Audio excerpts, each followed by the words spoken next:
வாரத்தின் முதலாவது நாள் தேவனை தொழுது கொள்ளும்படியாக நாம் அனைவரும் ஒன்று கூடியிருக்கிறோம். வேதம் சொன்னது போல முதலாவது தேவனுடைய ராஜ்யத்தையும் அவருடைய நீதியும் தேடுங்கள், இதையெல்லாம் அவருக்கு கூட கொடுக்கப்படும் என்று வாக்கு பிரகாரமாக முதலாவது நமக்கு ராஜ்யத்தை தேட வந்திருக்கிறோம். இப்பொழுது சபையின் ஊழியர் போதகமாக இருக்கிற ஜோசப் தொடக்க ஜெபித்தவர்களாக சபையின் சார்பாக கேட்கிறோம்.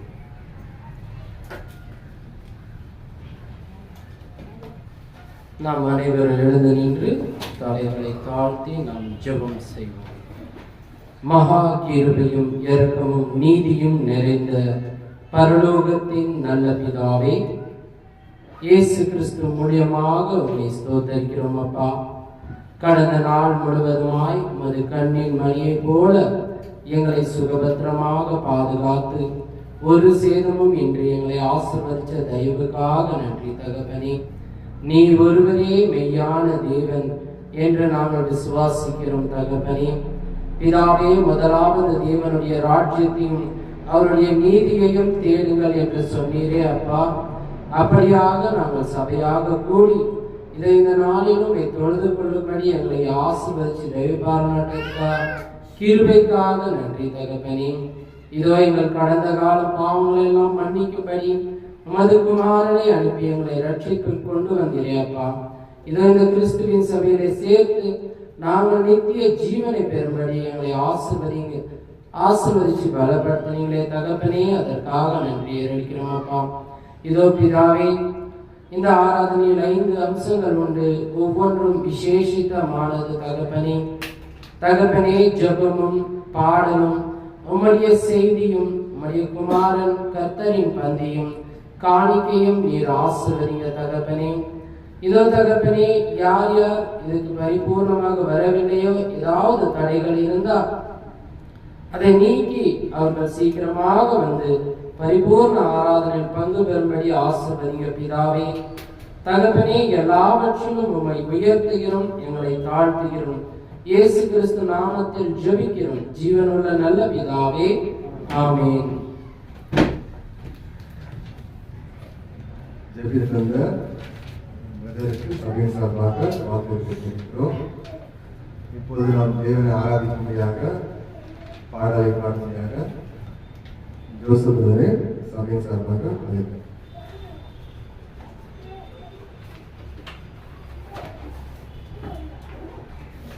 பாடல் புத்தகத்திலே 34ஆம் பாடல், தேவனை மகிமைப்படுத்தி ஆவியோடு பாடுவோம் கருத்தோடு பாடுவோம் என்ற பாடலை தேவனை மகிமைப்படுத்தி நாம் ஏறெடுப்போம். பாடலின் 34. மகிழ்வோம் மகிழ்வோம் தினமாக மகிழ்வோம். அனைவரும் சேர்ந்து நாம் பாடுவோம். மகிழ்வோம் மகிழ்வோம் தினமாக மகிழ்வோம், இயேசு ராஜன் சொந்தமாயினார்.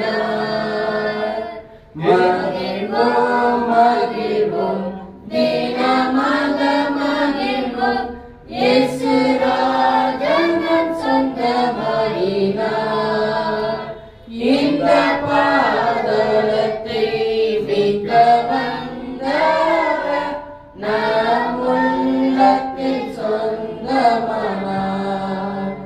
இந்த பாதலத்தை மிக்க வந்தவர் நம் உள்ளத்தில் சொந்தமானார்.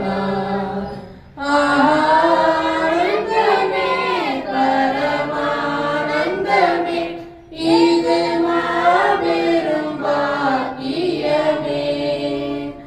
இந்த பாதாளத்தை மிக வந்தவர் நம் உள்ளத்தில் சொந்தமானார். நல்ல செய்தியினால் நம்மை அழைக்கிறாரே, தூரம் போயிடும் அன்பு கூர்ந்தார். நல்ல செய்தியினால் நம்மை அழைக்கிறாரே, தூரம் போயிடும் அன்பு கூர்ந்தார். தமது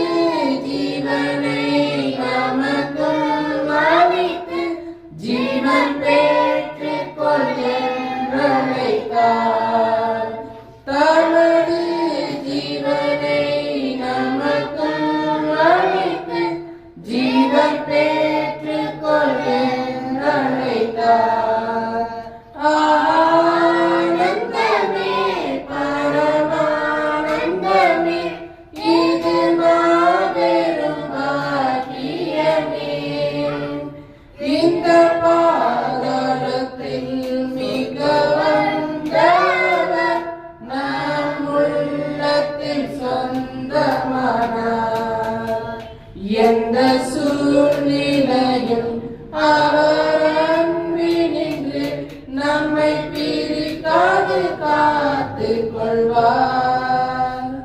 எந்த சூழ்நிலையும் அவர் அன்பினின்று நம்மை பிரிக்காது காத்து கொள்வார். நம்மை நம்பியவர் தந்த பொறுப்பதனை அவர் வரும் வரை காத்து கொள்வோம். நம்மை நம்பியவர் தந்த பொறுப்பதனை அவர் வரும் வரை காத்து கொள்வோம். ஆனந்தமே பரமானந்தமே இது மாபெரும் பாக்கியமே. இந்த பாதாளத்தை மிக வந்தவர் நம் உள்ளத்தில் சொந்தமானார். அவர் வரும் நாளிலே தூதரோசையுடன் அன்பை கூப்பிட்டு சேர்த்து கொள்வார். அவர் வரும் நாளிலே தூதரோசையுடன்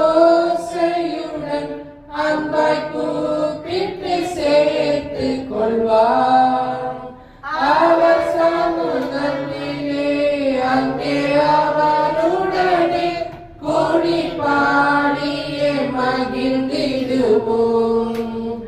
அவர் சமூகத்திலே அங்கே அவருடனே கூடி பாடியே மகிழ்ந்திடுவோம். ஆனந்தமே பரமானந்தமே இது மாபெரும் பாக்கியமே. இந்த பாதாளத்தை மிக வந்தவர் நம் உள்ளத்தில் சொந்தமானார். இந்த பாதாளத்தில் மிக வந்தவர் நம் உள்ளத்தில் சொந்தமானார். அடுத்ததாக இன்னொரு பாடலை தேவனை மகிமைப்படுத்தி ஏறெடுப்போம். பாடலின் 36 எந்த நாவில் புது பாட்டு. அனைவரும் சேர்ந்து நாம் பாடலே. எந்த நாவில் புது பாட்டு எந்த தேவன் தருகிறார். எந்த நாளில் புது பாட்டு எந்த தேவன் தருகிறார். ஆனந்தம் கொள்ளுவேன் அவரை நான் பாடுவேன் உயிருள்ள நாள் வரையில். அல்லேலூயா ஆனந்தம் கொள்ளுவேன் அவரை நான் பாடுவேன் உயிருள்ள நாள் வரையில். எந்த நாவில் புது பாட்டு எந்த தேவன் தருகிறார். பாவை இருள் என்னை வந்து சூழ்ந்து கொள்கையில் தேவன் அவர் வார்த்தையாலே என்னை தேற்றினார். பாவை இருள் என்னை வந்து சூழ்ந்து கொள்கையில் தேவன் அவர் வார்த்தையாலே என்னை தேற்றினார். ஆனந்தம் கொள்ளுவேன் அவரை நான் பாடுவேன் உயிருள்ள நாள் வரையில். அல்லேலூயா ஆனந்தம் கொள்ளுவேன் அவரை நான் பாடுவேன் உயிருள்ள நாள் வரையில். எந்த நாவில் புது பாட்டு எந்த தேவன் தருகிறார். சேற்றில் விழுந்த என்னை அவர் தூக்கி எடுத்தார். நாற்றமெல்லாம் ஜீவ ரத்தம் கொண்டே மாற்றினார். சேற்றில் விழுந்த என்னை அவர் தூக்கி எடுத்தார். நாற்றமெல்லாம் ஜீவ ரத்தம் கொண்டே மாற்றினார். ஆனந்தம்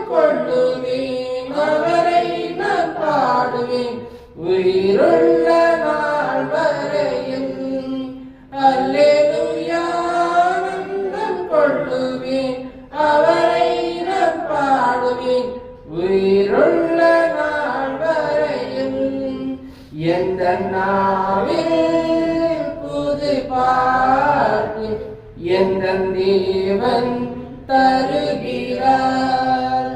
தந்தை தாயும் நண்பர்கள் யாவும் மாறினார்.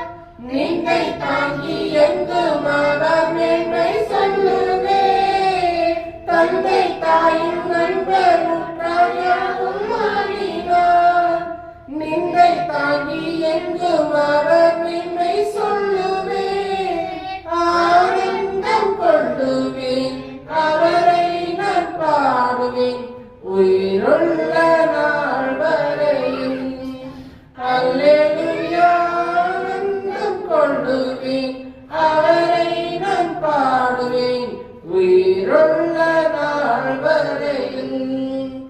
எந்த நாவில் புது பாட்டு எந்த தேவன் தருகிறார். இவ்வுலக பாடு என்ன என்ன செய்திடும் அவ்வுலக வாழ்வை காண காத்திருக்கிறேன். இவ்வுலக பாடு என்ன என்ன செய்திடும் அவ்வுலக வாழ்வை காண காத்திருக்கிறேன்.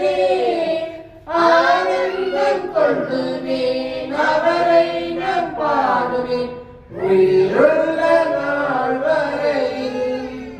அல்லேலூயா ஆனந்தம் கொள்ளுவேன் அவரை நான் பாடுவேன் உயிருள்ள நாள் வரையில். எந்த நாவில் புது பாட்டு எந்த தேவன் தருகிறார். தொடர்ந்து வழிநடத்தும்படி வின்சென்ட் பிரதரை சபையின் சார்பாக அழைக்கிறேன்.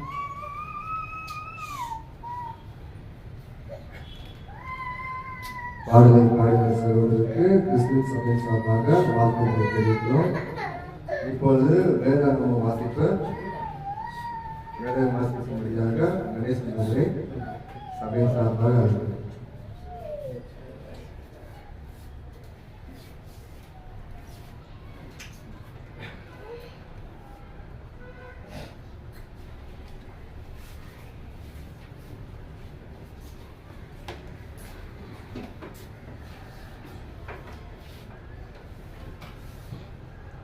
மத்தேயு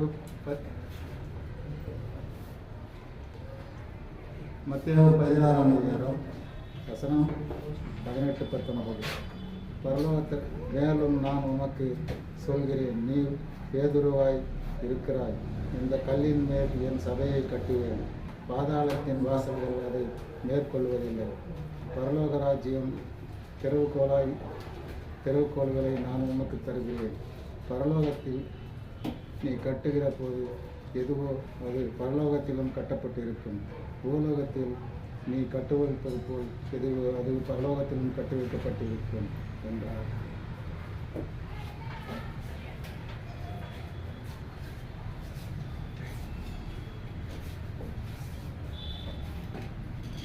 வேதாகமத்தை வாசிக்கிற சபையின் சார்பாக வாழ்த்துக்கள் தெரிவிக்கிறோம்.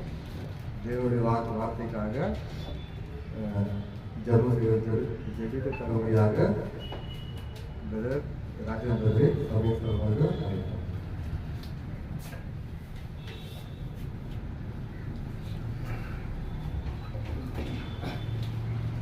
எல்லாரும் எழுந்து ஜெபிப்போம். எங்கள் நேசிக்கும் நல்ல தகப்பனே, அப்பா அருமையான காலை பொழுதுல தகப்பனே, எங்களை அழைச்சி வந்ததுக்காக உமக்கு நன்றி தகப்பனே.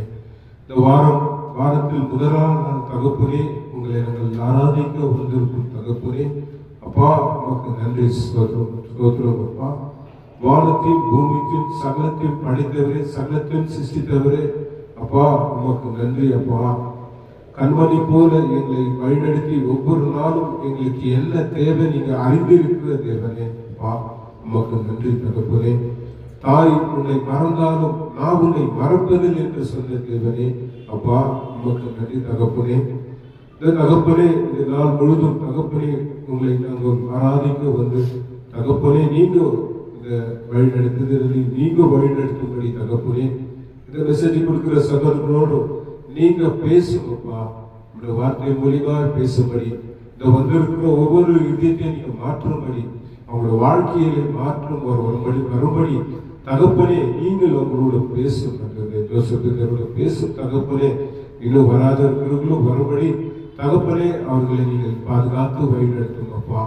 நீங்க வழிநடத்தும்படி கர்த்தரும் ரட்சகரமா இருக்கிற இயேசு கிறிஸ்து நாமத்தினால் ஜெபிக்கிறேன் நல்ல தகப்பனே, ஆமென்.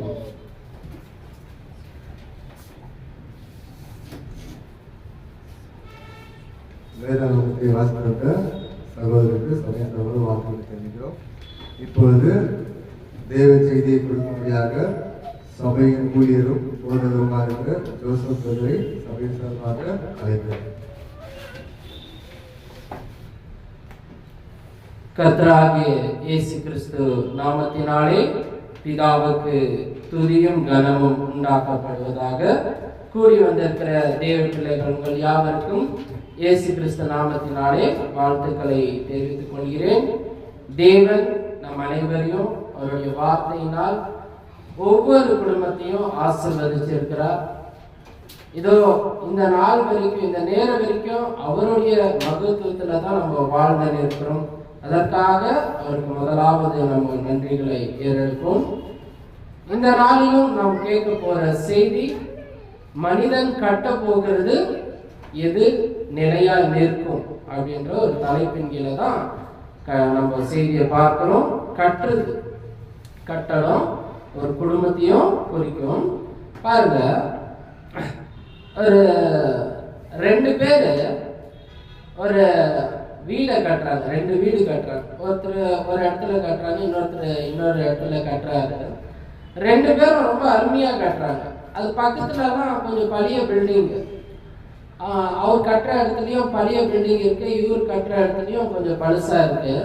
2 பேர் ரொம்ப அருமையா கட்டி அது கரெக்டான பொருளெல்லாம் கொடுத்து ரொம்ப அருமையா கட்டுறாங்க.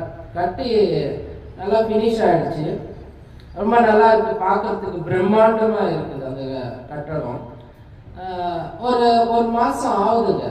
ஒரு மாசம் ஆயிட்ட பிறகு பெரிய புயல் காத்து வருதுன்னு சொல்றாங்க. என்ன சொல்றாங்க? பெரிய ஒரு புயல் காற்று வருது, ரொம்ப ஜாக்கிரதையா இருங்க அந்த இடத்துல. சரி, இந்த சின்ன சின்ன வீடு, பலவீனமான வீடெல்லாம் என்ன பண்றாங்க? பயப்படுறாங்க. ஐயோ, அந்த பெரிய ஒரு புயல் காற்று வந்தா நம்ம வீடெல்லாம் என்ன ஆகும், நிற்குமா நிற்காதா அப்படின்னு பயப்படுறாங்க.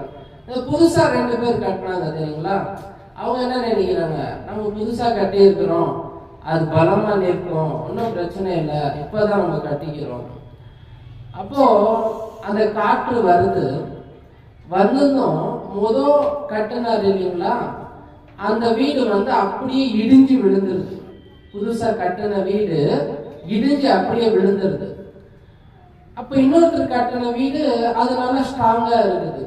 என்ன ஒரு பிரச்சனைனா, கட்டும் போது இடத்த பார்க்கறது இல்லை. முதல் அந்த இடத்துல கட்டுறமே, அந்த இடத்துல கட்டுனா வீடு நிற்குமான்னு.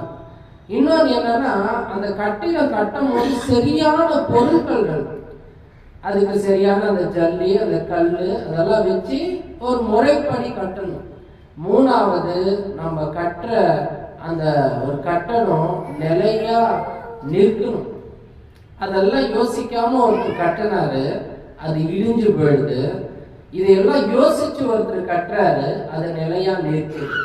யோசிச்சு பாருங்க, நம்ம வாழ்க்கையிலையும் நம்ம குடும்பங்களிலும் நாம கட்டுற ஒரு கூடரா இருக்கட்டும், ஒரு குடும்பமா இருக்கட்டும், ஒரு சபையா இருக்கட்டும், அது எப்படியாப்பட்டதா இருக்கணும்னு முதல் நான் என்ன பண்ணங்க, தேர்ந்தெடுக்கணும்.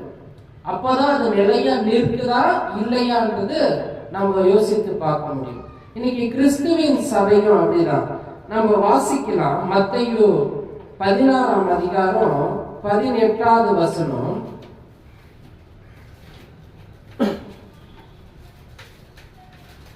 மத்தேயு 16ஆம் அதிகாரம் 18வது வசனம். மேலும் நான் உனக்கு சொல்கிறேன், நீ பேதுருவாய் இருக்கிறாய், இந்த கல்லின் மேல் என் சபையை கட்டுவேன், பாதாளத்தில் வாசல்களை அதை மேற்கொள்வதில்லை. இப்ப என்ன விஷயம் தெரியுங்களா? இந்த 2 பேர் கட்டினாங்க தெரியுமா கட்டடம்.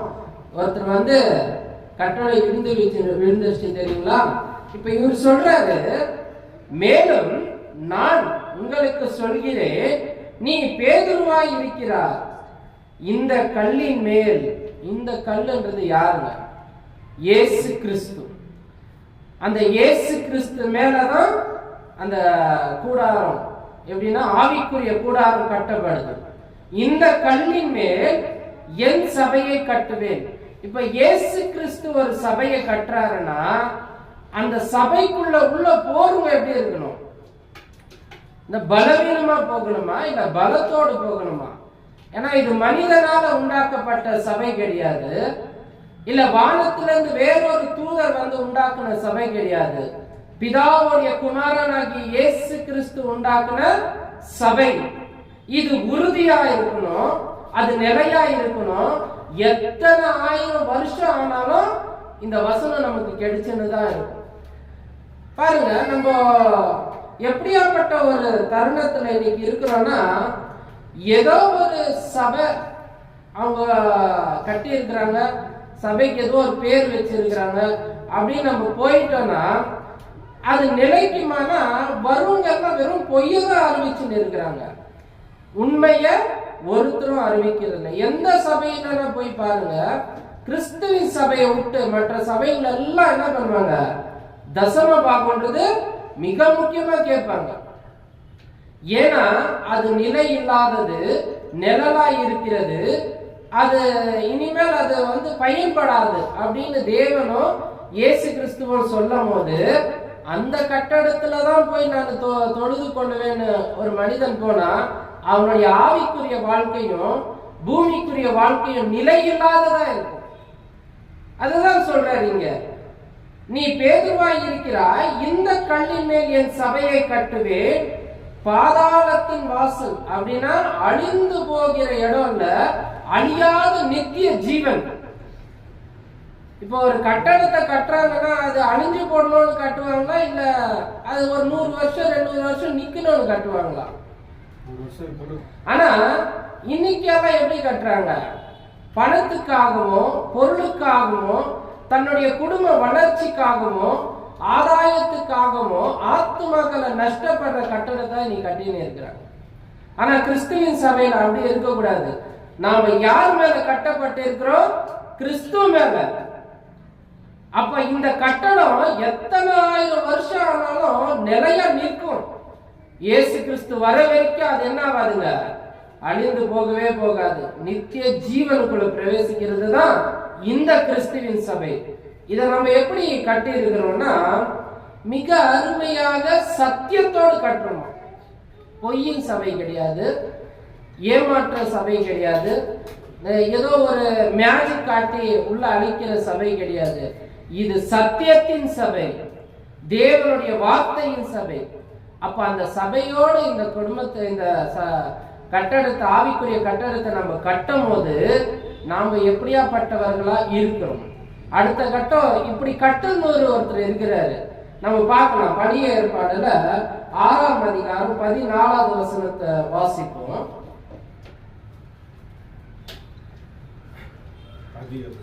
ஆதியாகமம் 6ஆம் அதிகாரம் 14வது வசனம்.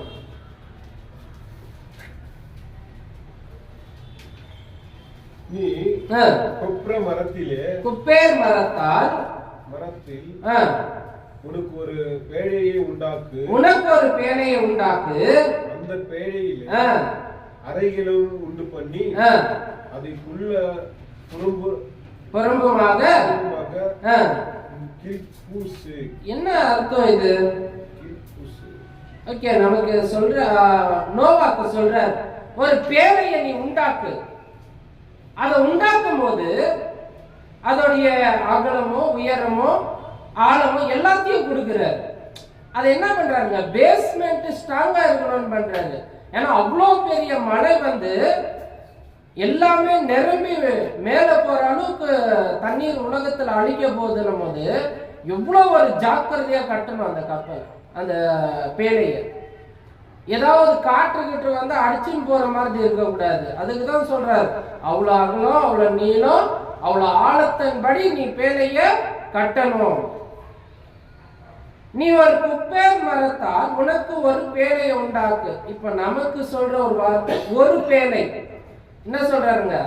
ஒரே ஒரு பேழையை தான் உண்டாக்குனாரு. அதே மாதிரிதான் ஒரே ஒரு கிறிஸ்துவின் சபை. அதுல கட்டப்படுற அந்த ஆவிக்குரிய ஆத்துமாக்கள் எப்படி இருக்கணுமா? காற்றடி பட்டாலும், மழை வந்தாலும், வெள்ளம் வந்தாலும், எது வந்தாலும் அசைக்க கூட மாட்டாது.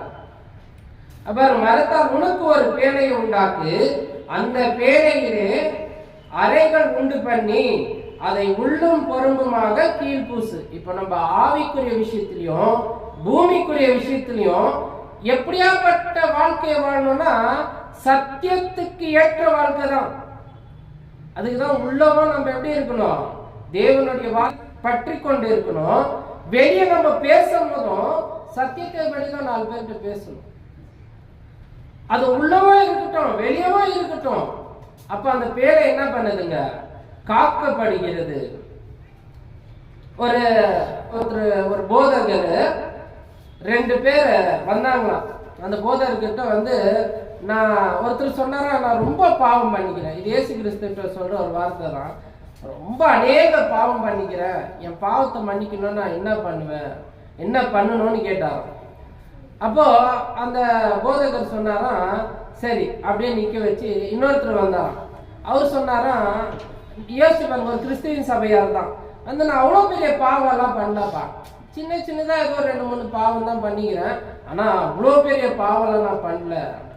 அப்ப அந்த போதகர் என்ன சொன்னாருங்களா, சரி 2 பேரும் போங்க, அந்த ஃபர்ஸ்ட் வந்து சொன்னான் பாருங்க, நான் ரொம்ப பாவம் பண்ணிக்கிறேன்னு, ஒரு பெரிய கல்லை தூக்கின்னு வானார்.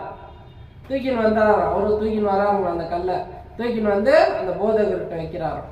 2வது வந்து அவர்கிட்ட சொன்னாராம், சின்ன கல்லா நீங்க என்ன பண்ணுங்க, எடுத்துட்டு வாங்க அப்படின்னு. அவர் போய் எங்கெங்க சின்ன கல்லெல்லாம் கிடைக்குதோ அதெல்லாம் எடுத்துட்டு ரொம்ப இதுவா வந்தாராம். இவருக்கு பாரமான கல், அவருக்கு சின்ன கல். அப்ப 2 பேரும் வந்து எடுத்துட்டு வந்து வச்சாங்களாம். இவர் என்ன சொன்னாராம், திரும்பி அந்த கல்லை எங்க இருந்துச்சு அங்கேயே கொண்டு போய் வைங்கன்னாராம். அப்போ அவங்க 2 பேரும், என்ன ஒரு அறிவு இருக்குதா இல்லையா, அங்கேருந்து அவ்வளோ கஷ்டப்பட்டு நம்ம எடுத்துட்டு வந்தோம், திரும்பி இந்த கல்லை எடுத்த இடத்துலயே போய் வைங்கன்ற. இவர் பெரிய கல்லை எடுத்துன்னு போய் என்ன பண்ணிட்டாருங்களாம், அந்த இடம் எங்கன்னு பார்த்து வச்சுட்டாராம். 2வது சின்ன கல்லு பொறுக்கின்னு வந்தாரு. அவர் எங்கன்னு தேடுவாருங்க, அந்த இடம் எங்கன்னு பார்ப்பாரு. இவ்வளவு கல்லு எல்லா இடத்துலயும் பொறுக்குனாரு, அந்த கல்லை அங்கங்க வைக்கணும்னா எங்க வைப்பாருங்க. அப்போ அவர் சொன்னாராம், சிறு துளி பெரும் வெள்ளமா மாறும். சிறிய பாவங்கள் நீங்க செய்யறதுதான் அது தேவனுக்கு முன்பாக பெருசா போய் நிற்கும். அப்போ உங்க ஆவிக்குரிய வாழ்க்கையிலும் பூமிக்குரிய வாழ்க்கையிலும் நன்மைகளே இருக்காதுன்னா. அப்ப இந்த மாதிரிதான் கிறிஸ்துவின் சபையில கூட சில பேர் எப்படி இருக்கிறாங்க, சின்ன பாவம் தானே செய்யணும், சின்னதா என்ன அது தெரிஞ்சு போதா, அதெல்லாம் பெருசா அப்படின்னும் போது சின்ன பாவம் தான் தேவனுக்கிட்ட என்ன பண்ணுங்களா பெருசா போய் நிக்குமா. அதனால நாம கட்டப்படுற ஆவிக்குரிய மாளிகையா இருக்கும் போது நமக்குள்ள ஒரு துளி கூட என்ன இருக்கக்கூடாதுங்களா, பாவம்ன்றது இருக்கக்கூடாது. சரி, இந்த பாவம்ன்றது இல்ல, அடுத்த கட்டம் பரிசுத்தமா வந்தாங்க ஒருத்தர், அவங்க கிட்ட பாவமே இல்ல, அவங்க என்ன பண்ணாங்க பாருங்க. ஆதியாகமம் 1ஆம் அதிகாரம் 27வது வசனம். தேவனால கட்டப்பட்ட அந்த ஒரு குடும்பம் பாருங்க எப்படி இருக்குது. தேவன் தம்முடைய சாயலாக, இப்போ யாருடைய சாயலாக படிக்கிறார் தேவன்? தம்முடைய சாயலாக மனுஷனை சிருஷ்டித்தார். அவன் தேவ சாயலாகவே சிருஷ்டித்தார், ஆணும் பெண்ணுமாக அவர்களை சிருஷ்டித்தார். இப்ப அது ஒரு குடும்பமா கட்டப்படுது இல்லைங்களா. ஆதாம் ஏவாள சிருஷ்டிக்கும் போது தேவ சாயலை தான் சிருஷ்டிக்கிறார், மனுஷனுடைய சாயல் இல்லை. ஆனா மனுஷனுடைய இருதயம் எப்போதும் என்ன ஆகலாம், பொல்லாப்பு நிறைந்ததா இருக்கும். ஆனா தேவனுடைய சாயலை சிருஷ்டிக்கும் போது அவங்க மகிழ்ச்சியா இருப்பாங்க. அப்ப அந்த குடும்பத்தை அவ்வளவு அழகா சிருஷ்டித்த குடும்பத்தை அவங்களாவே என்ன பண்ணிக்கிறாங்க, அதை கெடுத்துக்கிறாங்க, அந்த குடும்பத்தை அவங்களே அழிக்கிறாங்க. இப்ப தேவன் என்ன பண்றாருங்க, அந்த ஏதேன் தோட்டத்துல இருந்து தள்ளிடுறாரு. இதுல ஒரு விஷயம் நமக்கு தெரியுது, நாம எப்போதும் தேவனுடைய வார்த்தைக்கு கீழ்பட்டு நடக்கும் போது நம்ம குடும்பத்துல ஒரு பிரச்சனையே இருக்காதுங்க நிச்சயமா. ஏன்னா அவருடைய சாயலை தானே நம்ம படிக்கிறோம்.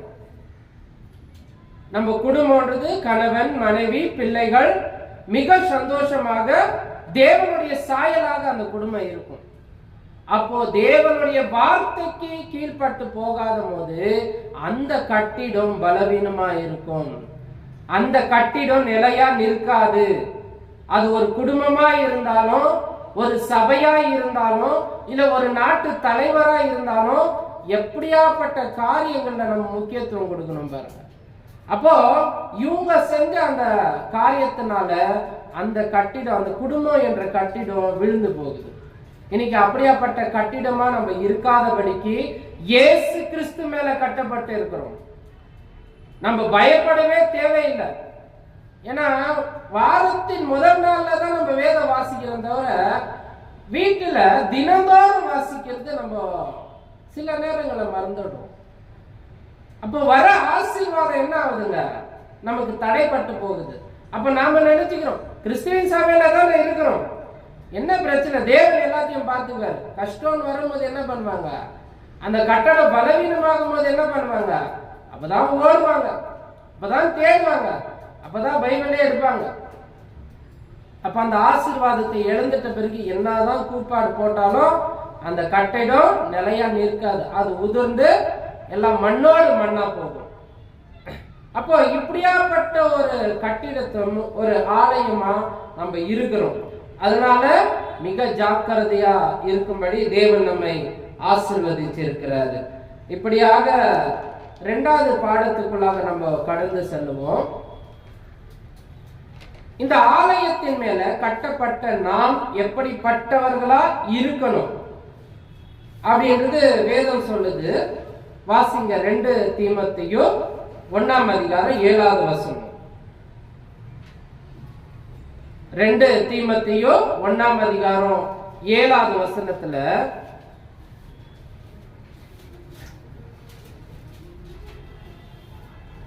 தேவன் நமக்கு பயமுள்ள ஆவியை கொடாமல் பலமுள்ள அன்பும் தெளிந்த புத்தியுள்ள ஆவியை கொடுத்திருக்கிறார்.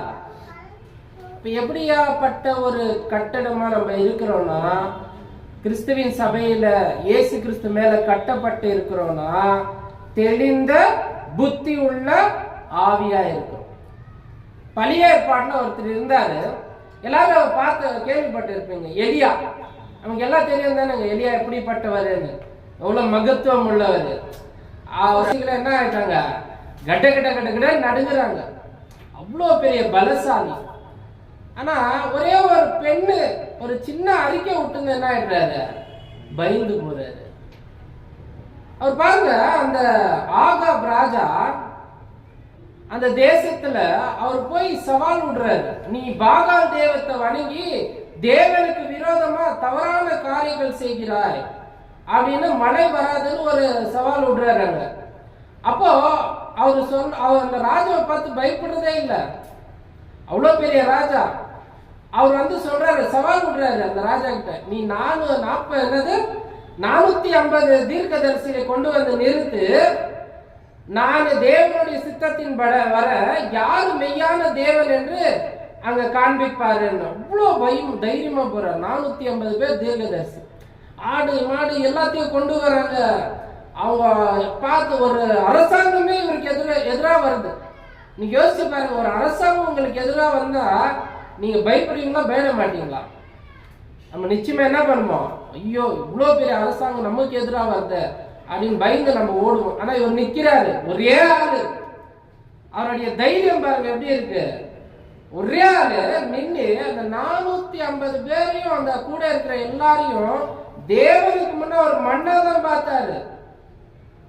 அப்ப தேவன் அங்க வெளிப்பட்ட தொட்டு எல்லாரும் ஓடுனாங்க. எலியாவை கண்டு தேவனுடைய விசுவாசம் உள்ள தீர்க்கதரிசன் எல்லாரும் ஓடினாங்க. எலியா ஒண்டியா நின்னாரு.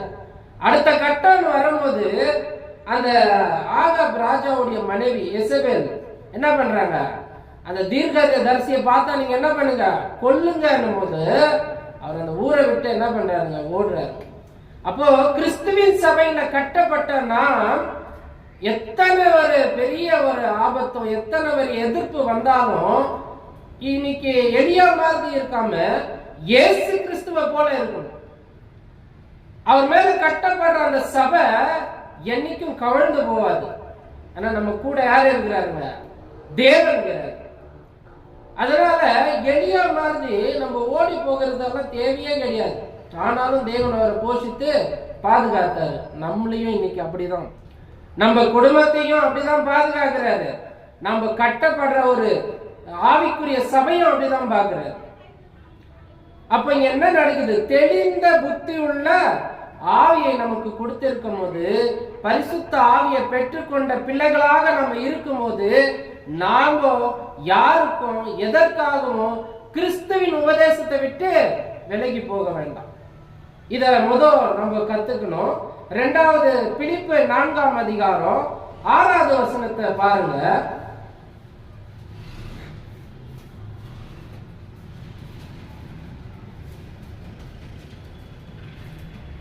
பிலிப்பு 4ஆம் அதிகாரம் 6வது வசனம்.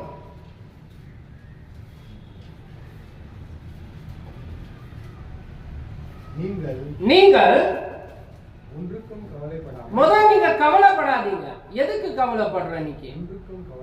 இன்னைக்கு வேலை நிமித்தம் கவலைப்படுறோம், குடும்பத்து நிமித்தம் கவலைப்படுறோம், இல்ல ஒரு படிப்பு நிமித்தம் கவலைப்படுறோம், இல்ல உலக வாழ்க்கை நிமித்தம் கவலைப்படுறோம், அரசாங்க ஒரு நன்மைகள் வரலையேன்னு கவலைப்படுறோம், என் சரீரத்துல பாதிப்பு உண்டாயிருக்குன்னு கவலைப்படுறோம். ஒன்றுக்கும் கவலைப்படாதீங்கன்னு சொல்றவர் யாரு? சாதாரண மனுஷன். ஒரு 67 வயசு இருந்து மரித்து போகிற மனுஷன். நமக்கே இவ்வளவு கவலை இருந்தா நம்ம படிச்ச தேவனுக்கு நம்ம மேல எவ்வளவு அக்கறை இருக்கும்? அப்போ ஒன்றுக்கும் கவலைப்படாதீங்க, எல்லாவற்றையும் குறித்து உங்கள் விண்ணப்பங்களிலும் ஸ்தோத்திரத்தோடு கூடிய ஜபத்தினாலும் வேண்டுதலினாலும் தேவன்கிட்ட தான் தெரியப்படுத்தணும். உன்னுடைய கவலைய, உன்னோட குடும்ப பிரச்சனத்தை, உன்னுடைய ஒரு வாலிப வயசு பிரச்சனத்தை, இல்ல வாலிப வயசு பெண்களுடைய பிரச்சனை யாருக்கிட்ட தெரிவிக்கணும்? நம்மள உண்டாக்குனவர் ஒருத்தர் இருக்கிறாரு. அவர் தான் எனக்கு கையும் காலும் கண்ணும் வாயும் மூக்கும் எந்தெந்த இடத்துல நேர்த்தியா வைக்கணுமோ அதை வச்சிருக்கிறாரு. எனக்கு ஜீவன சுவாசத்தையும் கொடுத்திருக்கிறாரு. அப்ப என்னுடைய பிரச்சனைகளை யாருக்கிட்ட சொல்லணும்? ஒருவேளை அப்பா அம்மா கிட்ட சொல்றது நல்லதுதான். ஆனா முதல் நீங்க சொல்ல வேண்டியது உங்களை படிச்ச தேவன் இடத்துல. அவர் தான் உங்களை போஷித்து வழி நடத்துறார். அவர் தான் இன்னைக்கும் உயிரை கொடுத்து காத்து கொண்டு இருக்கிறார். அப்ப இயேசு கிறிஸ்து கிட்ட அப்படிதான் இருந்தாங்க. அன்னைக்கு ஒரு 72 சீஷர்கள் இருந்தாங்க. அவங்க என்ன பண்ணாங்க? இயேசு கிறிஸ்து போதிச்ச போதனை மிக கடினமா இருக்குதுன்னு அவ்வளவு பேரை விட்டு ஓடுறாங்க, அப்போஸ்தலர்களை தவிர்த்து. வாசிங்க யோவான் 6ஆம் அதிகாரம் 65, 66.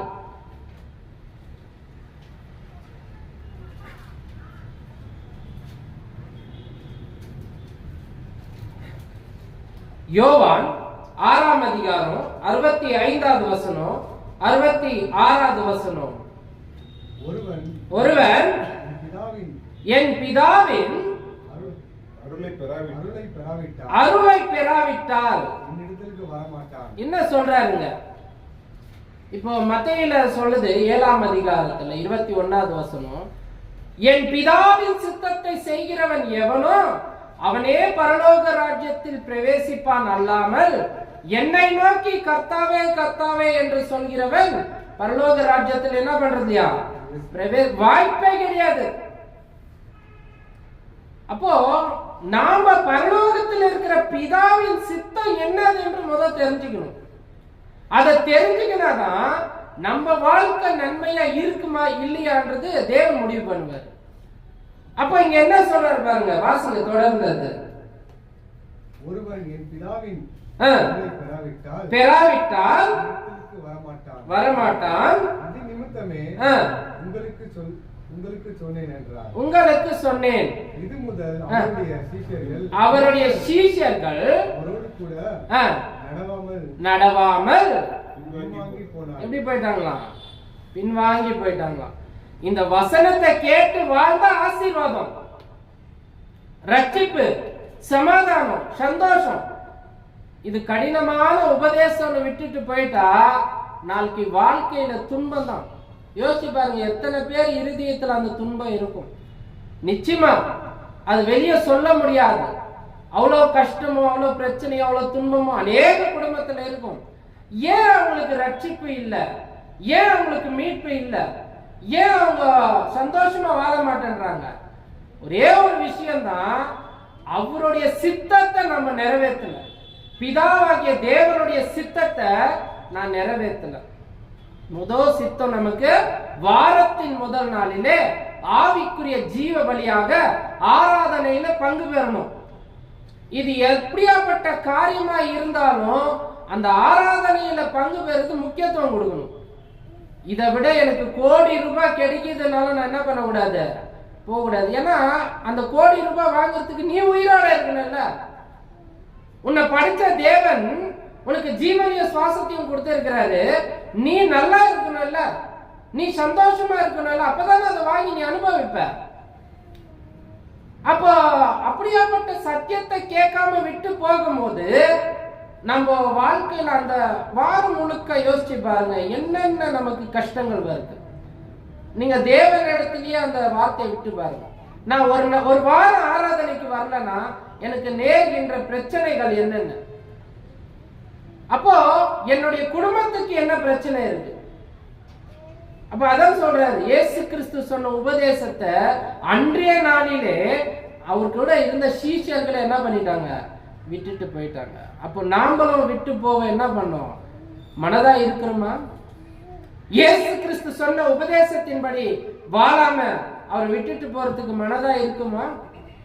நிச்சயமா கூடாது. அது தேவனுக்கும் விரோதமானது, நம்ம ஆவிக்குரிய வாழ்க்கைக்கும் விரோதமானதா இருக்கும். இன்னைக்கு எத்தனை பேர் சுவிசேஷத்தை கேட்கிறாங்க, கேட்டு என்ன சொல்றாங்க, நான் ரட்சிக்கப்பட்டுட்டேன், தேவன் என்னை அழைத்திருக்கிறார். போய் கேட்டீங்கன்னா 100 கதை சொல்லுவாங்க, 100 கஷ்டம் சொல்லுவாங்க, 100 பிரச்சனைகள் சொல்லுவாங்க. அப்ப ஆவிக்குரிய ஜீவ பலியாக எப்படி கட்டப்பட்டு இருக்கிறாங்க? இயேசு கிறிஸ்து மேல எப்படி கட்டப்பட்டு இருக்கிறாங்க அவங்க? அப்படியாப்பட்ட வாழ்க்கைக்கு நம்மளை தேர்ந்தெடுக்கல தேவன். நம்ம கட்டடம்ன்றது ஆவிக்குரிய கட்டடம். நாம் இவர்கள் ஒரு கிறிஸ்தவர்கள் யார் சொல்லணும்? மற்றவர்கள் பார்த்து சொல்லணும். இந்த வாரத்தின் முதல் நாள்ல ஆராதனையில இவங்க குடும்பம் இருக்குதுப்பா, இவங்க வாயில இருந்து பொய்யே வர மாட்டேங்குதுப்பா, இவங்க கிட்ட ஒரு கெட்ட பழக்கமும் இல்லப்பா, இவங்க குடும்பம் அவ்வளவு சமாதானமா இருக்குதுப்பா, தேவனுடைய பரிசுத்த வல்லமை இவங்க கிட்ட இருக்குதுப்பா அப்படின்னு மற்றவர்கள் பார்த்து சொல்லணும். அதுதான் உண்மையான கிறிஸ்தவர்கள். நாம அப்படி இருக்கிறோம், நம்மளே சிந்திச்சு பார்ப்போம். ஏன்னா நம்ம அந்த ஒரு போதகர் சொன்ன மாதிரி தான் சிறு சிறு பாவமா செஞ்சிருப்போம், சில நேரத்துல தெரியாது, அது எடுத்துட்டு போகும்போது தான் என்ன பண்ணுது நமக்கு தெரியும், சிறு துளி பெரு வெள்ளமா மாறி தேவனுக்கு முன்பாக பாவமா இருக்கும். அப்போ நம்மளுக்கு பிரச்சனைகள் வரும்போது நம்ம யோசிக்கணும், இல்ல நான் கிறிஸ்துவின் சேவையில தான் இருக்கிறேன், நான் உண்மையா இருக்கிறேன், சத்தியத்தின்படி தான் இருக்கிறேன், ஏன் எனக்கு கஷ்டம் வருது, ஏன் எனக்கு துன்பம் இருக்குது, ஏன் என்னுடைய மனைவி என் பேச்சை கேட்க மாட்டேன்றாங்க, ஏன் என் பிள்ளைகள் என் பேச்சை கேட்க மாட்டேன்றாங்க, ஏன் என்னுடைய வேலை மேல பிரச்சனையா இருக்கு, ஏன் நான் வாழ்ற வாழ்க்கை இவ்வளவு கஷ்டமா இருக்கு, ஏன் என்ற கேள்வி தேவன்கிட்ட வச்சு பாருங்க. அப்ப சொல்வாரு, நீங்க ஏன் பின்னாடி வரலப்பா. ஒருத்தர் வேலைக்கு போறாருன்னு நினைச்சுக்காங்க, நம்ம எல்லாம் என்ன பண்றோம், படிச்சு முடிச்சு வேலைக்கு போவாங்க, பெண்களும் போவாங்க. அப்போ அந்த ஓனருக்கு தகுந்த மாதிரி நீ வேலை செய்யணும். அவர் சொல்ற இந்த வேலையை செய்யணும், செஞ்சா உங்களுக்கு என்ன தருவாங்க, மாசத்துக்கு முதல் நாள்ல சம்பளம் கொடுப்பாங்க இல்லைங்களா? அவர் சொல்ற மாதிரி தான் நீங்க செய்யணும். அப்போ இந்த சரீரத்தையும் ஆவியும் கொடுத்த தேவன் சொல்றாரு, என்னுடைய வேலையை நீ செய். இதை செய்யாம நம்ம சம்பளத்தை எதிர்பார்த்த எப்படி தருவார் அவரு? ஒரு சாதாரண மனுஷனுடைய பேச்சை கேட்கிறோம், ஆனா படிச்ச தேவனுடைய பேச்சை என்ன பண்ண மாட்டேன்றோம். இன்னைக்கு கேட்காம அநேக ஒரு குடும்பங்கள் இப்படிதான் வாழ்ந்துட்டு இருக்கு. கண்ணீரும் கவலையோடையும் கஷ்டத்தோடும் துன்பத்தோடும் சொல்ல முடியாம வாழ்றாங்க. கேட்டா நான் நல்லா இருக்கிறேன், ஏதோ ஒரு சபைக்கு போற, ஏதோ தேவன் ஆசீர்வதிக்கிறாரு, ஆனா இவ்வளோ வருத்தம் இருக்குது. அது எல்லாம் தேவனுக்கிட்ட ஒப்பு கொடுங்க. பிதாவாகிய தேவனை தேடுங்க, அதுக்கு நிச்சயமா வழியை காட்டுவார். பாருங்க, கடைசியாக நம்ம 6ஆம் அதிகாரம் 67வது வசனத்தை நம்ம வாசிப்போம். அப்பொழுது இயேசு 12 நோக்கி நீங்கள் போய்விட என்ன பண்றாங்க? இன்னைக்கு இயேசு கிறிஸ்து கேட்பாருன்னு வச்சுக்கோங்க, நீங்களும் சபை விட்டு போக மனதா இருக்கிறீங்களா? நீங்க என்னுடைய ஆசீர்வாத தேவன் கொடுக்கிற ஆசீர்வாதத்தை விட்டு போக மனதா இருக்கிறீங்களா? நீங்க உலகத்தின் வழிபாடுக்கு போக மனதா இருக்கிறீங்களா? நீங்க பாவத்தை செய்ய மனதா இருக்கிறீங்களா? நீங்க பொய் சொல்ல மனதா இருக்கிறீங்களா? தேவனுடைய வார்த்தைக்கு முக்கியத்துவம் கொடுக்காத ஒரு மனதா இருக்கிறீங்களா? அப்போ சொல்ற பேதுரு சொல்ற வார்த்தை பாருங்க, வாசிங்க. போயிட மனதா இருக்கிறீர்களா? சீமோன் பேதுரு அவருக்கு பிரதி உத்தரமாக இன்னைக்கு நான் சொல்லணும் அத, ஆண்டவரே யாரிடத்தில் நாங்க போவோம்? யார்கிட்ட போவோம்? நித்திய ஜீவன் வாசல்களை உண்டு. நித்திய ஜீவன் வசனம் உங்ககிட்ட தானே இருக்குது. அப்ப நான் யாருகிட்ட போவேன்? நான் இந்த பூமியில நித்தியமா சந்தோஷமா என் உயிர் இருக்கிற வரைக்கும் வாழணும்னாலும், நித்திய ஜீவன் பரலோகத்துல போகணும்னாலும் இயேசு கிறிஸ்து அல்லாமல் எனக்கு வழி இல்ல. நானே வழியும் சத்தியமும் ஜீவனும் சொல்லிட்டாரு. சொன்ன பிறகு வேற ஒரு வழியை தேடின்னு போனா எப்படி நமக்கு அந்த நன்மைகள் கிடைக்கும்? அப்ப இயேசு கிறிஸ்து சொல்ற வாசனை பாருங்க, 68வது வசனம் வாசிங்க. சீமோன் பேதுரு இப்ப நம்மள பார்த்து சொல்றாரு, இயேசு கிறிஸ்து பிரதியுத்தரமாக, ஆண்டவரே நாங்க யார்கிட்ட போவோம்? நித்திய ஜீவன் வசனங்களை உம்மிடத்தில் உண்டு. உங்ககிட்ட தானே இருக்குது. நீ ஜீவனுள்ள தேவனுடைய குமாரன். இப்ப நாம அறிக்கையிடுறது அதுதான். என்னங்க, நம்ம ஜெபத்துல அறிக்கையிடுறோம், ஞானஸ்தானத்துல அறிக்கையிடுறோம், முதலாவது நம்ம குடும்ப ஜெபத்துல அறிக்கையிடுறோம். ஜீவனுள்ள நல்ல பிதாவே, முதலாவது இயேசு கிறிஸ்து மூலியமாக ஜெபிக்கிறேன், ஜீவனுள்ள நல்ல பிதாவே. அப்ப அந்த பிதாவிடத்துல இருந்து அந்த ஜீவ வார்த்தைகளை தான் இயேசு கிறிஸ்து என்ன பண்றாங்க, நமக்கு கொடுக்கிறாரு. 69வது வசனம், ஜீவனுள்ள தேவனுடைய குமாரனாகிய கிறிஸ்து என்னும் நாங்கள் விசுவாசித்து அறிந்திருக்கிறோம் என்றார். இயேசு அவரை நோக்கி, 12 உங்களை நாம் தெரிந்து கொண்ட. போதும்.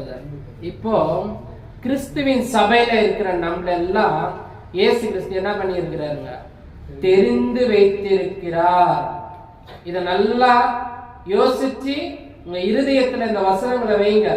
ஏன்னா அன்னைக்கு மாதிரி அநேகர் இயேசு கிறிஸ்துவோடைய வார்த்தையை கேட்டு விட்டு போனாங்களா, அப்படியாப்பட்ட ஒரு சபையா இது இருக்கக்கூடாது. இது கட்டணும். சரி, நான் கிறிஸ்துவ கிட்ட உண்மையா இருந்துட்டேன்பா, நான் வாரத்தின் முதல் நாள் ஆராதனையில பங்கு கொள்றேன், நான் தேவனுடைய சட்டத்தின்படி வாழ்றேன். அடுத்த கட்டம் நான் செய்ய வேண்டிய ஒரே ஒரு காரியம் என்னன்னு நம்ம பார்ப்போம்னா, ஒரு வசனத்தை வாசிட்டு நம்ம நிறைவு செய்யலாம். அப்போஸ்தலர் அடிப்படைகள் எல்லாரும் எழுதுங்க, பைபிளை திறந்து பாருங்க. பெண்கள் எடுத்துக்கங்க, வாசிக்காதீங்க. அப்போஸ்தலர் அடிப்படைகள் 2ஆம் அதிகாரம் 41வது வசனம், நான் கிறிஸ்து மேல கட்டப்பட்டு பரிசுத்தமா வாழ்ந்து தேவனுக்கு நீதியாக இருக்கிற ஒரு பிள்ளையா நான் இருக்கும் போது நான் செய்ய வேண்டிய காரியம், சபையில உள்ள வந்து நான் தேவனுக்குள்ள ரட்சிப்பு பெற்ற பின்பு செய்ய வேண்டிய காரியம், இது சகோதரர்களுக்கு மட்டும் அல்ல, பெரியவர்கள் மட்டும் எல்லாருக்கும் இந்த ஊழியம் சேரும். பெண்கள் ஆகட்டும், பெண்களுக்கு போதிக்கிறது, ஆண்கள் சபையாருக்கு போதிக்கிறது, சகோதரர்களுக்கு போதிக்கிறது. அப்படியாப்பட்ட காரியத்தை செஞ்சுதான் இந்த அப்போஸ்தலர்கள் கொண்டு வர காரியத்தை நம்ம பார்ப்போம். அவனுடைய வார்த்தைகளை சந்தோஷமாய் ஏற்றுக்கொண்டு இயேசு கிறிஸ்து சொன்ன வார்த்தை, பிதாவினால் வந்த வார்த்தை, பரிசுத்த ஆவியினால் ஏவப்பட்ட வார்த்தை, இதை கேட்டு பேதுரு உபதேசிக்கும் போது அநேகர் இதை ஏற்றுக்கொண்டு ஞானஸ்நானம் பெற்றார்கள். அநேகர் ஏற்றுக்கொள்ளும்படி நான் செய்ய வேண்டிய வேலை என்ன? அநேகர் இந்த வசனத்தை கேட்கணும். நான் சொல்லி இருக்கிறேனா? முதலாவது என் குடும்பத்துல இருந்து நான் ஸ்டார்ட் பண்ணி இருக்கிறேன்னா, இந்த கட்டடம் எப்படி இருக்கணும்? கிறிஸ்து மேல கட்டப்பட்டதா இருக்கணும். ஒவ்வொரு ஆத்மாவும் என் குடும்பத்துல இருந்து நான் ஸ்டார்ட் பண்ணணும். அடுத்தது நண்பர், உறவினர்கள், உலகத்தார் எல்லாருக்கும் நான் என்ன பண்ணோம்? சொல்லணும். பேதுரு அதுதான் சொன்னாரு. அந்த வசனத்தை மூடி வைக்கல. எனக்குரிய ஒரு 50,000 பேர் வந்திருந்தாங்க. ஆனா எல்லாருக்கிட்டையும் தைரியமா நீங்க பேசுற. அப்ப அவர் சொல்றாரு, அன்னைக்கு ஜனங்க என்ன பண்றாங்க பாருங்க, ஞானஸ்தானம் பெற்றார்கள். அன்றைய தினமே ஏறக்குறைய 3000 பேர் சேர்த்துக் கொள்ளப்பட்டார்கள். ஏறக்குறைய 3000 பேர் என்ன பண்ணாங்க? சேர்த்துக் கொள்ளப்பட்டாங்க. கிறிஸ்துவின் சபையில ஒரு 10-20 பேர் வர்றதுக்கே நம்ம கஷ்டப்படுறோம். ஏன்னா தேவ பயம் நம்ம கிட்ட என்ன இல்ல, ஒரு அளவுதான் இருக்குது. அந்த தேவ பயம்ன்றது பரிபூர்ணமா இருந்தோம்னு நினைச்சுக்கோங்க, அன்னைக்கு 3000 சேர்ந்த மாதிரி, 4000 சேர்ந்த மாதிரி, இன்னும் அநேக ஜனங்கள் சேர்ந்த மாதிரி கிறிஸ்துவின் சபையில இன்னைக்கு சேருவாங்க. பேதுரு ஒரே ஒரு வார்த்தை சொன்னாரு, நீங்க தேவனுடைய குமாரனை சிலுவையில் அடிச்சு நீங்க என்ன பண்ணீங்க? கொன்று போட்டீங்க. அத்தனை பேருங்களா கொண்டாங்க? வேற வேற தேசத்துல இருந்து வந்துங்களா கொண்டாங்க? இயேசு கிறிஸ்துவ ரோம அரசாங்கம் தான் என்ன பண்ணுச்சு? இந்த பரிசேயர் சதிசேயரால, ரோம அரசாங்கத்தால தேவனுடைய திட்டத்தின்படி அவரை சிலுவையில் அறிஞ்சு சாகடிச்சாங்க. ஆனா அத்தனை பேருக்கும் சொல்றாரு பேதுரு, நீங்க தான் இயேசு கிறிஸ்துவ கொண்டது, நீங்க தான். என்ன காரணம் கேட்டா, என்னுடைய பாவம், என்னுடைய சிறு சிறு பாவம் தான் தேவனுக்கு முன்பாக பெருசா நின்னது. அந்த பாவத்தை அழிக்க கிறிஸ்துவ அனுப்பினார். அதுதான் அவர் சொல்றார், நீங்க தான் அவரை கொன்னீங்க சிலுவையில. நாம எல்லாம் அந்த பாவத்துல தான் இருந்தோம். ஆனா இன்னைக்கு மீட்கப்பட்டோம். அநேகர் அப்படி இருக்கிறாங்க. நம்ம குடும்பத்துல இருந்து ஸ்டார்ட் பண்ணுவோம். அந்த கட்டடம் பலமா இருக்கட்டும், ஆவிக்குரிய பலமா இருக்கட்டும். அநேக நண்பர்களுக்கும் சொல்லுங்க, வாலிப பிள்ளைகள், சகோதரிகளுக்கு இப்படி இருக்குது, பயப்படுங்க. நாம நித்திய ஜீவனுக்கு போகணும், இல்லைன்னா நரக வாசல் தான். இதை நம்ம எப்போதும் எல்லாருக்கும் சொல்லி அந்த ஒரு ஆவிக்குரிய கட்டடத்தை கட்டும்படி நம்ம ஆயத்தமாகவும் பொறுமையோடு இந்த வசனங்களை கேட்ட உங்கள் யாவரையும் தேவன் தாமே ஆசீர்வதிச்சு வழி நடத்துவாராக. தொடர்ந்து வழி நடத்தும்படி வின்சென்ட் பிரதரை சபையின் சார்பாக அழைக்கிறேன்.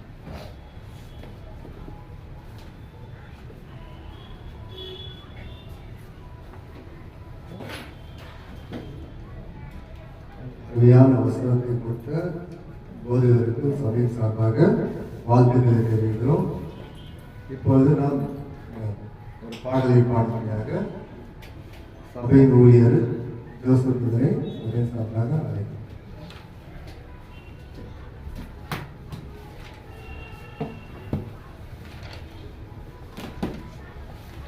பாடலின் 111 நண்பர் இயேசு ராஜா. ஏன்னா நமக்கு எல்லாம் சகோதரரும் நண்பருமா இருக்கிற இயேசு ராஜா ஏழையின் உள்ளம் தேடி வந்தாரே. பாவம் செய்கின்ற எல்லாருமே ஏழையா தான் இருக்கிறாங்க. அதனாலதான் அவர் தேடி. ஏழைனா இல்லாத பட்டவங்க தான் இல்லை, ரொம்ப கஷ்டத்துல இருக்கிறவங்க எல்லாம் இல்லை. பாவம் செய்யறவங்க எல்லாமே ஏழைகள் தான். அதனால நம்ம உள்ளத்தை தேடி வந்தார் என்ற பாடலை நாம் பாடிய தேவனுக்கு முன்பாக இருப்போம். நண்பர் இயேசு ராஜா ஏழையின் உள்ளம் தேடி வந்தாரே.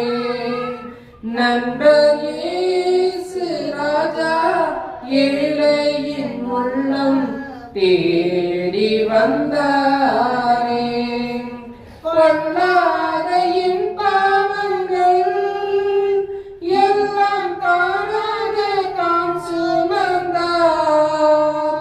பொல்லாதையின் பாவங்கள் எல்லாம் தானாக தான் சுமந்தார்.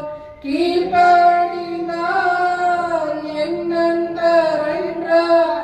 கீழ்ப்படிந்தால் என் நண்பர் என்றார். அன்பாலே என்னை கண்டார். அன்பாலே என்னை கண்டார். நண்பர் ஏழையின் உள்ளம் தேடி வந்தாரே. நண்பர் இயேசு ராஜா ஏழையின் உள்ளம் தேடி வந்தாரே.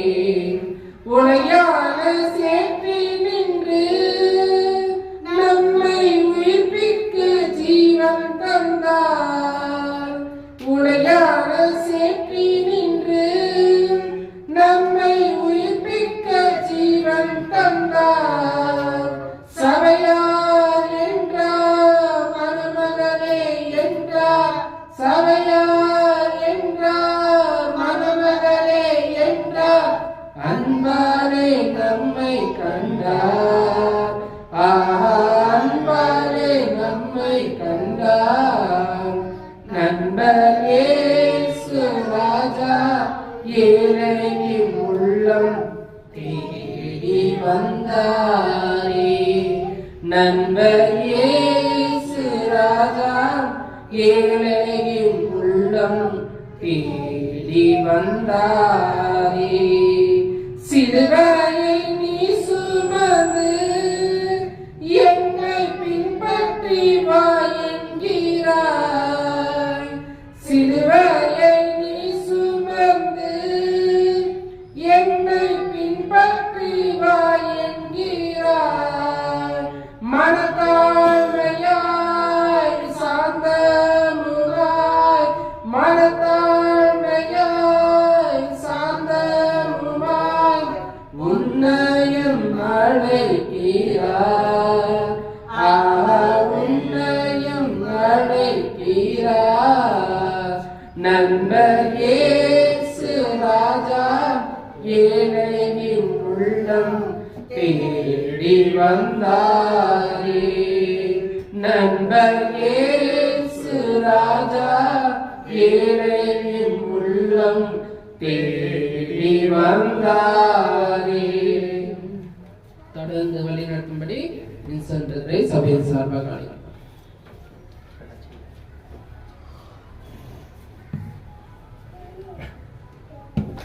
பாடலை பாடியதற்கு சபையின் சார்பாக வாழ்த்துக்களை தெரிவிக்கிறோம்.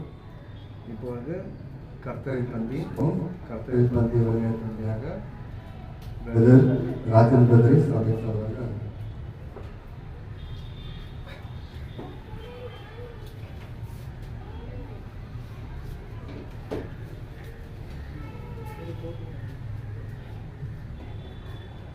நேரம் வந்து முக்கியமான நேரமா இருக்குது. நாம் அவரோடு இணைக்கப்படுவதாக இருக்கிறோம்.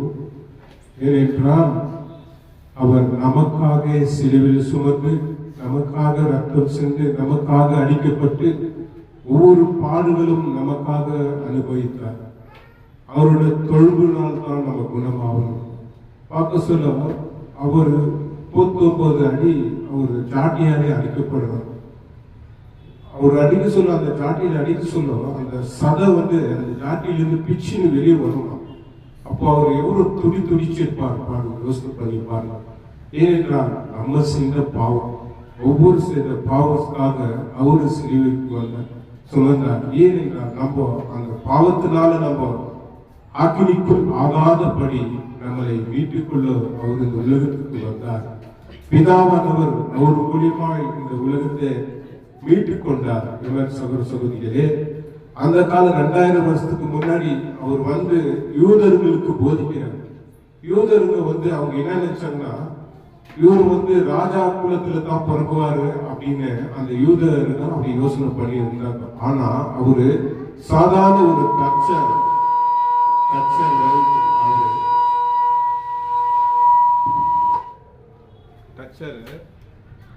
அவருக்கு யோசப்பு மரியா ஒரு குடும்பத்தில் அவர் பிறக்கிறாரு. அப்போ பிறக்க சொல்ல அவங்க வந்து ஏத்துக்கிறது இல்லை. அவர் ஏத்துக்கிறது இல்லை. நீ வந்து தேவனுடைய குமாரன் எப்படி வரலாம், எந்த அதிகாரத்தில் நீ இதெல்லாம் பேசலாம் சொல்லிட்டு நிறைய அவரை வந்து கேட்கிறாங்க. அப்போ வந்து அந்த யூத ஜனங்களுக்கு அவர் போதிக்கிறார். என்னென்றால் யோவான் 4ஆம் அதிகாரம் 53, 54 படிக்கிறார்கள்.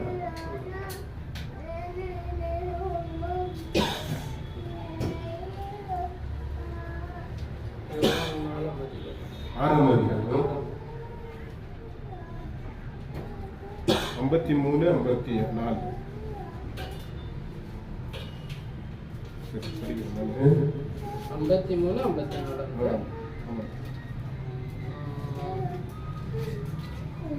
அதற்கு இயேசு அவர்களை நோக்கி, நீங்கள் மனுஷகுமாரனுடைய மாம்சத்தை புசியாமலும் அவருடைய இரத்தத்தை பானம் பண்ணாமலும் இருந்தால் உங்களுக்கு ஜீவன் இல்லை என்று மெய்யாகவே உங்களுக்கு சொல்கிறேன். அவர் என்ன சொல்றாரு? மாம்சத்தை ரத்தத்தை நீங்க புசிக்காட்டி உங்களுக்கு நித்திய ஜீவன் இல்லை அப்படின்ற யூதர்கள் என்ன நினைப்பாங்க? இவரு என்ன பாருங்க மாம்சம் ரத்தம் பற்றி பேசுறாரு. ஏன்னா அவங்களுக்கு இன்னும் புரியவே இல்லை இவரு எதுக்கு வந்தாரு புரியவே இல்லை. ஆனா இந்த மாம்ச ரத்தத்துக்கு நம்ம புசிக்கு சொல்லதான் உணர்வசன தெளிவா சொல்றது 54 என் மாம்சத்தை புசித்து என் ரத்தத்தை பானம் பண்ணுகிறவனுக்கு நித்திய ஜீவன் உண்டு, நான் அவனை கடைசி நாளில் எழுப்புவேன். இதுதான் ரொம்ப முக்கியமான பாயிண்ட். நம்ம இவ்வளவு நாளா கிறிஸ்தவ வாழ்க்கை வாழ்ந்துருக்கிறோம். ஆனா நம்மளை எப்படி எழுப்புவாரு? இந்த மாம்சத்து ரசத்துக்கு இது புசித்தா தான் நம்ம கடைசி காலத்துல நம்மளுக்கு நித்திய ஜீவன் கிடைக்கும்படி கடைசி காலத்துல நம்மளை எழுப்புவாங்க.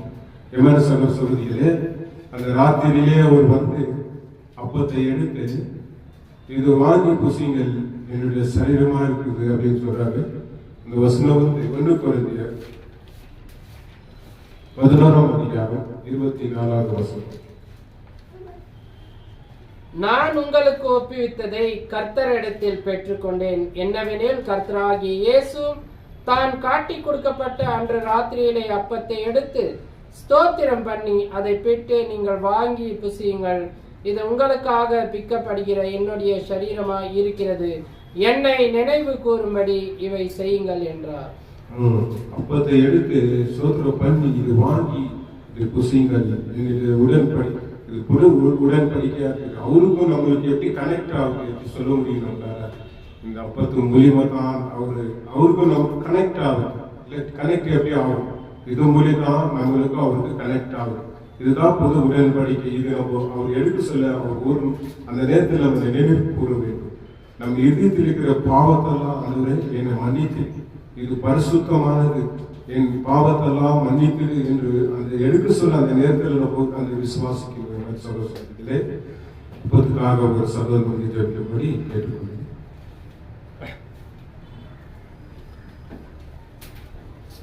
நாம் ஜெபம் செய்வோம். அனைவரும் எழுந்து நின்று தலைகளை தாழ்த்தி நாம் ஜெபம் செய்வோம்.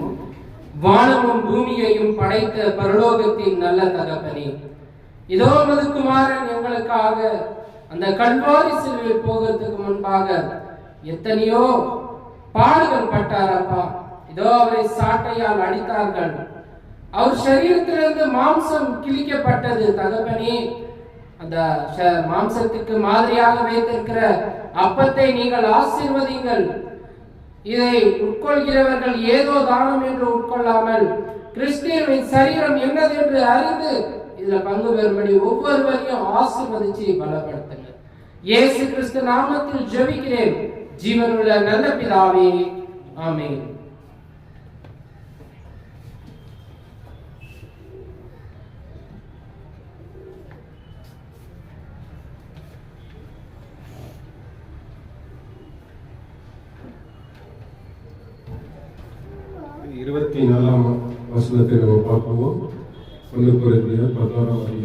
போஜனம் பண்ணிய பின்பு அவர் அந்தபடியே பாத்திரத்தை எடுத்து, இந்த பாத்திரம் என் இரத்தத்தினால் ஆகிய புதிய உடன்படிக்கையாய் இருக்கிறது, நீங்கள் இதை பானம் பண்ணும் போதெல்லாம் என்னை நினைவு கூறும்படி இதை செய்யுங்கள் என்றார். பாத்திரத்தை எடுத்து இதை பானம் பண்ணும்படி உடன்படிக்கையா இருக்குது, நினைவு கூறும்படி இதை செய்யுங்கள் என்று சொன்னார். ரசத்துக்காக ஒரு சகோதரர் ஜெபிக்கும்படி கேட்டு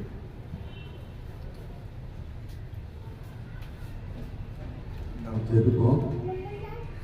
அன்பின் பரலோக பிதாவே, வானத்தையும் பூமியும் உண்டாக்கினவரே, இதோ உங்களுடைய குமாரனை இயேசு கிறிஸ்துவை எங்களுக்காக இந்த பூமிக்கு அனுப்பி அவருடைய பாடுகள் மூலியமாக நாங்கள் எங்களுடைய பாவங்களை மீட்கும்படியாக நீ கொடுத்தீர்.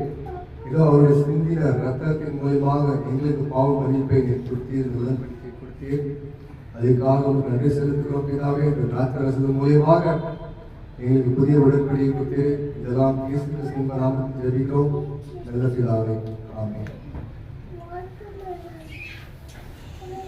காணிக்கை பகுதியா இருக்குது, இது தேவனுக்கு, இது சபைக்கு தேவையா இருக்கிற உதவியா இருக்குது. இது காணிக்கை கொடுக்கும்படி கேட்கிறது. இது என்ன சொல்றது, வேத வசனம் என்ன சொல்றது, கட்டாயமா இல்லை, உங்களுக்கு மனதுக்கு நியமிக்கப்படி கொடுக்கும்படி கேட்கிறது.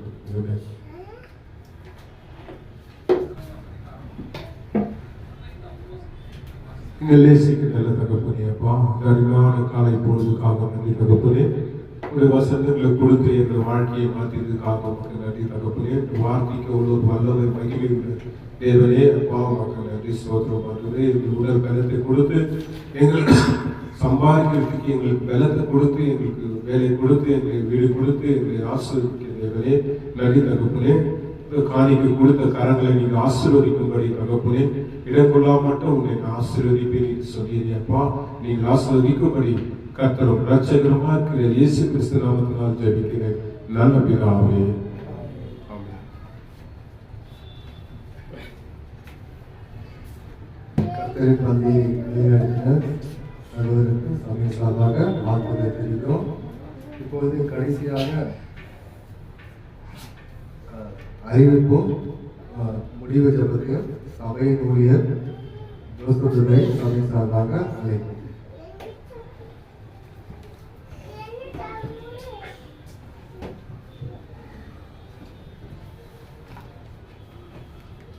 அடுத்ததாக நம்ம சபையின் அறிவிப்பு காலையில 9 மணிக்கு, ஞாயிற்றுக்கிழமை காலையில 9 மணிக்கு ஆராதனை தொடங்கி 10:30 வரைக்கும் இருக்குது. அப்படியாக நம்ம நிறைவான ஜெபத்துக்குள்ளாக கடந்து செல்வோம். அனைவரும் எழுந்து நின்று நம் தலைகளை தாழ்த்தி நாம் ஜெபம் செய்வோம்.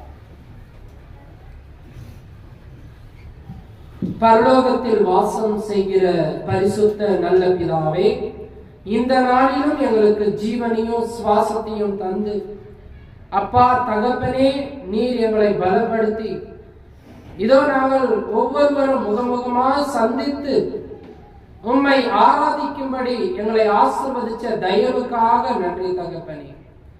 பிதாவே, நீ ஒருவரே மகத்துவம் உள்ளவர். எப்படி எலியா 450 தீர்க்கதரிசிகள் நின்றாலும் எலியா ஒன்றாக நின்று உம்முடைய மகத்துவமான மகிமையை வெளிப்படுத்தினாரோ, அப்படியாக நாங்கள் ஒரே குடும்பமாய் கிறிஸ்துவின் மேல் கட்டப்பட்ட குடும்பமாய் இருந்து அநேகருக்கு பிரகாசிக்கும்படி நீர் எங்களை ஆயத்தப்படுத்தினதுக்காக நன்றி தகப்பனே. பிதாவே, ரோமர் 16ஆம் அதிகாரம் 16வது வசனம் சொன்னது போல ஒருவரை ஒருவர் பரிசுத்த முத்தத்தோடு வாழ்த்துங்கள், கிறிஸ்துவின் சபையார் உங்களை வாழ்த்துகிறார் என்று. தகப்பனே, நாங்கள் பரிசுத்த அலங்காரத்தோடும் ஆவிக்குரிய ஜீவ பலியாக நாங்கள் உனக்கு ஒப்பு கொடுக்கும்படி நீர் எங்களை ஆசீர்வதிச்ச தயவுக்காக நன்றி தகப்பனே. இதோ கூடி வந்திருக்கிற யாவரையும் நீர் ஆசீர்வதிங்க தகப்பனே. இதோ நம்ம ராஜன் பிரதர், அவருக்கு உடலிலே பலவீனமாய் இருந்தது கடந்த காலம் முழுவதும்.